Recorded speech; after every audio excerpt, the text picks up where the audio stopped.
Be clinically assigned as a very mild, pre-symptomatic, asymptomatic case by treating medical officer. তো আমার তো পরীক্ষাই করা হলো না। পরীক্ষা না করে আমাকে আপনারা বলছেন ইনস্টিটিউশনাল কোয়ারেন্টাইন।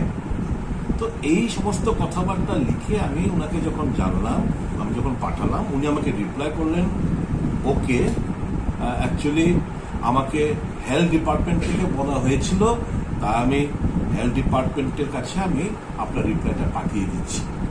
আমি বুঝিয়ে নিয়েছি যে রাত্রিবেলা আনুমানিক 10টা নাগাদ ডিএমকে ডেকে এরকম একটা ইলিগেল নোটিশ কার ইনস্ট্রাকশন হতে পারে এটা আমার এবং রাজ্যবাসীর বোঝার আর বাকি থাকে না। তো আমাকে ওখানে আমি বললাম যে আমি তো পজিটিভ না, আমি তো এসিমটোমেটিক না, আমি তো সিমটোমেটিক না, তো আমার টেস্টিংও হলো না। তুমি যে আমাকে ওখানে ইনস্টিটিউশনাল কোয়ারেন্টাইনে পাঠাচ্ছ, ওখানে তো পজিটিভ কেস রয়েছে। তো আমাকে তোমরা পজিটিভের সঙ্গে রেখে আমাকে পজিটিভ করতে চাইছো, আমার লাইফকে এন্ডেঞ্জার করতে চাইছো। আমি পৃথিবীর বুক থেকে চলে যাই, হয়তো বা কেউ কাম্য করে, কিন্তু রাজ্যবাসীর আশীর্বাদে এত সহজ হবে না। তো ডিএম সাহেব আন্ডার ডিউরেস, আন্ডার প্রেশার এই কাজটা করতে বাধ্য হয়েছে, আমি বুঝি। আমার ওনার ব্যাপারে কিছু বলার নেই। ঠিক তেমনি কালকে রাত্রিবেলা আনুমানিক 10টা, সাড়ে 10টা, 11টা নাগাদ একটা কেসও রুজু হয়েছে এনসিসি থানার মধ্যে।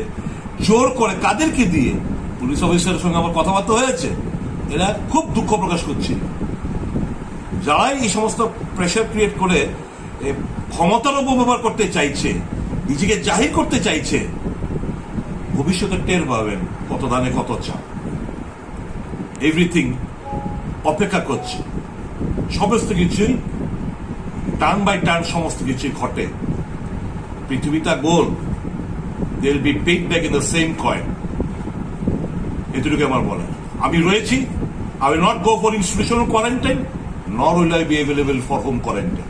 জারি করেছে ঠিকই, এখন তো 3 তারিখ কটা বাজে, 12টা 25, প্রায় 12:30। এখন অব্দি আমার যে কপি ডিএমএর অফিস থেকে আসার কথা, সেই কপি এখন অব্দি আমি পাইনি। তবে হ্যাঁ, রাত্রিবেলা এটা বিভিন্ন মিডিয়া হাউসে এবং সোশ্যাল মিডিয়াতে চলে গেছিল এবং আমার ওই সোশ্যাল মিডিয়া থেকে দেখার একটা সুযোগ হয়েছে। তো কাল রাতেই সোশ্যাল মিডিয়ার দেখার পরেই আমি এটার রিপ্লাই, যদিও আমি আমার কপি পাইনি, কিন্তু ধরে নিয়েছি যে DM was under duress, okay pressure create করিয়ে এই একটা ইলিগেল একটা মেমোরেন্ডাম ওনাকে দিয়ে স্বাক্ষরিত করা হয়েছে। তো আমি এটার রিপ্লাই কালকে রাত্রিবেলায় ওনার হোয়াটসঅ্যাপ এবং ইমেইলে আমি পাঠিয়ে দিই। পাঠানোর পর গভীর রাত্রিবেলা আমি প্রায় 12টার সময় লিখতে বসেছি, টাইপ করে ইমেইলে পাঠাতে গিয়ে একটু টাইম লেগেছে, 1-1:30 নাগাদ হবে। তো উনি ভদ্রলোক ঘুমিয়ে পড়েছিলেন হয়তো। সকালবেলা উঠে আমি দেখলাম উনি হোয়াটসঅ্যাপটা উনি দেখলেন এবং রিপ্লাই আমাকে করলেন। আমি বলেছি যে আপনি যে চিঠিটা আমাকে দিলেন, আমি যদিও পাইনি, তারপর আমি সোশ্যাল মিডিয়া থেকে আমি দেখে আপনাকে আমি চিঠি লিখছি। আপনি আমাকে কয়েকটা পয়েন্ট আমাকে অবগত করুন। সিপাহীজলার যে ভদ্রলোক ডিএম এবং এসপি, ওনারা তো COVID-19 পজিটিভ, টেস্টিং পজিটিভ এসছে, তো তারা এখন কোথায় আছে? হোম কোয়ারেন্টাইনে রয়েছে।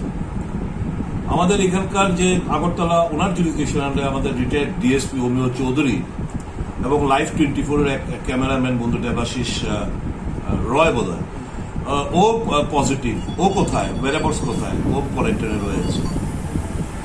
এবং জুলাই মাসের 2 তারিখে পরিষ্কারভাবে বলা হয়েছে যারা মাইল্ড কিংবা এসিমটোমেটিক, সিমটোমেটিক, তারপরে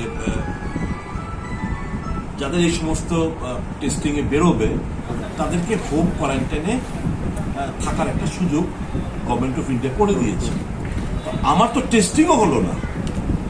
আমি কি এসিমটোমেটিক না সিমটোমেটিক, আমার কি মাইল্ড না সিভিয়ার, এই যে গাইডলাইন, সেই গাইডলাইন মোতাবেক এখানে পরিষ্কারভাবে বলা হয়েছে যে আমি ভাবছি না, আমি জানি এটা তো বুঝেই গেছি, এটা মানে ইলিগাল একটা order has been pass by the DM under duress. DM এর স্বাভাবিক ডিএমও বুঝতে পারছি শিক্ষিত মানুষ, আমার ডিএমের বিরুদ্ধে কোনো কিছু অভিযোগ নেই, কারণ ওনাকে দিয়ে করানো হয়েছে, যার যার অর্ডারে জিনিসটা করানো হয়েছে আমি তাকে উদ্দেশ্য করে কথা বলে দিচ্ছি।